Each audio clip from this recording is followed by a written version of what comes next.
Hello everyone, welcome back to my channel. I'm here to review a Hollywood movie, Wicked. Wicked is based on this fairy tale, The Wizard of Oz, and I would just like to make a short confession here.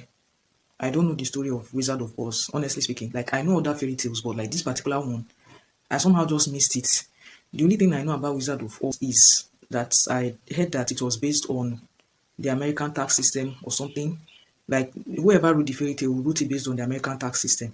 So, like, generally, I don't have an idea. I just know that there's a tin man, there's a witch, there's a wizard, and that's about it. So sorry about that. But for those of you who know the story of Wizard of Oz, right, maybe you might actually have wider, broader understanding of Wicked.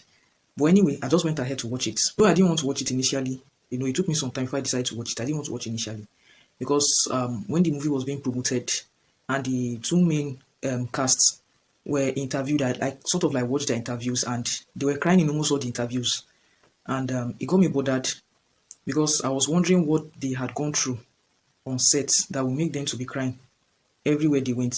I sort of like I was thinking it's probably they went through some sort of abuse or something while making the movie, and I was giving them time like to come out and make some sort of confession, but there was no confession and whatever. So because that was my way of trying to boycott the movie in case there was something that went wrong.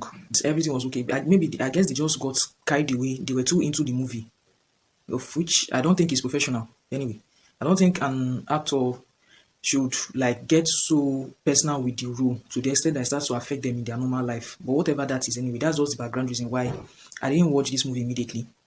But I just decided to watch it anyway because there was no complaints and nothing, no explanation for that behavior. So I just went ahead to watch it. So Wicked is set in Oz, right? And it tells us the story of it starts with this celebration. The Ozians are celebrating the death of the Wicked Witch, right?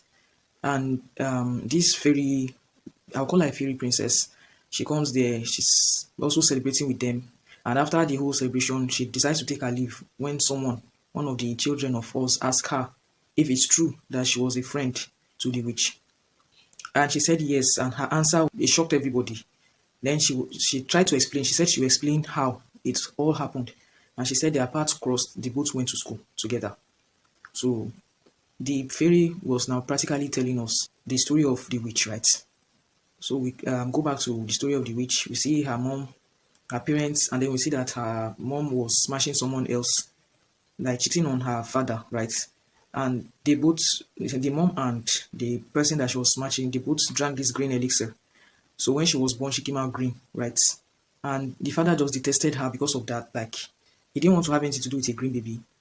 So she was left to the care of her nanny, Lucifer.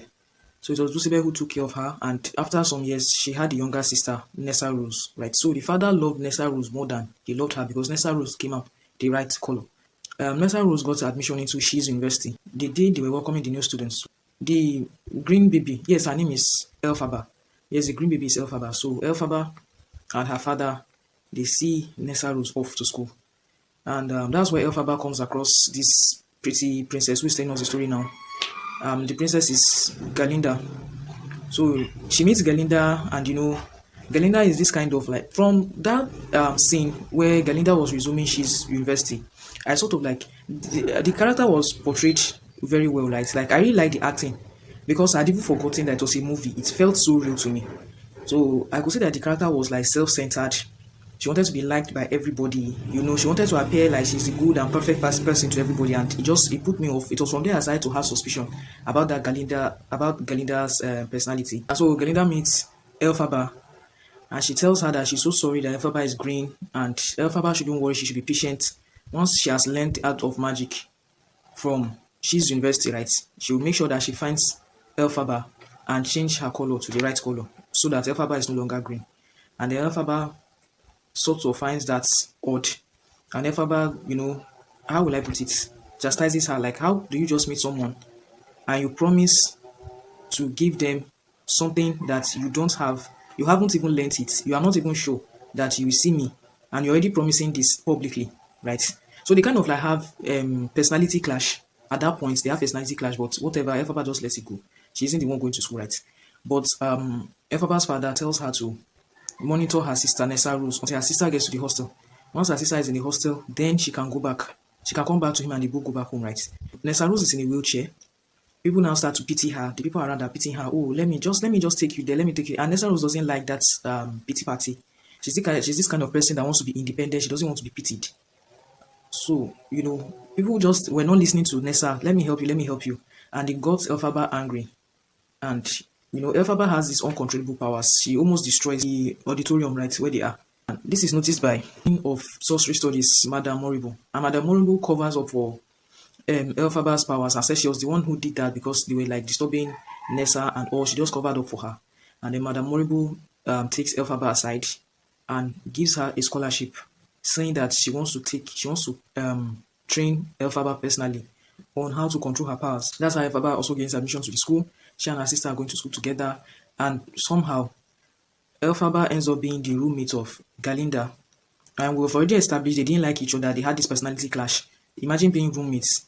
So like they were just annoying each other. You know that kind of roommate stuff, right? Until somehow along the line, some things happen, and Elphaba turns around to help Galinda, and then that's where they become friends. Galinda is no longer ashamed of Elphaba.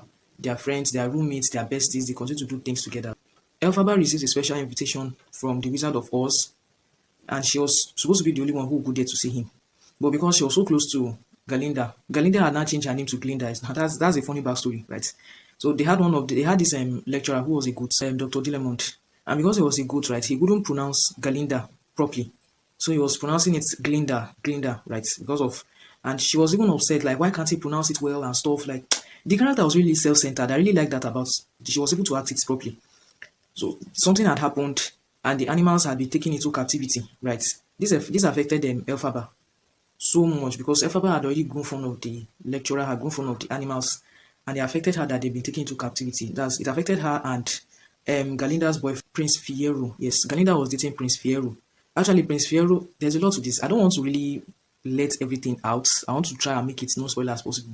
Prince Fiyero actually was interested in Elphaba at first before Galinda threw herself to him, right? So like they still had this kind of connection, like that's Prince Fiyero and Elphaba. They had this kind of connection, they liked the same thing. So they were both affected negatively that the animals had been taken into captivity. And because they were both affected, but Galinda did not care. She's self-centered, like I said. And she noticed that situation was trying to bring, she noticed that the situation would bring Fiyero and Elphaba together. So she just decided to, I don't know, maybe in a bid to try to get him back, she announced that she has changed her name from Galinda to Glinda. That's her own way of showing that she misses the animals' rights. Elphaba invites Glinda now.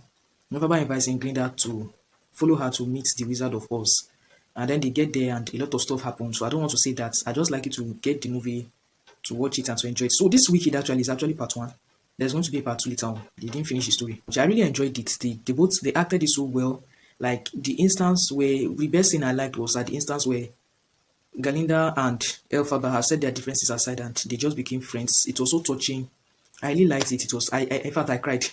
So I don't know if it's that scene that was making the cast to keep crying everywhere they were going to promote the movie. I don't know. It was only that scene that made me cry anyway.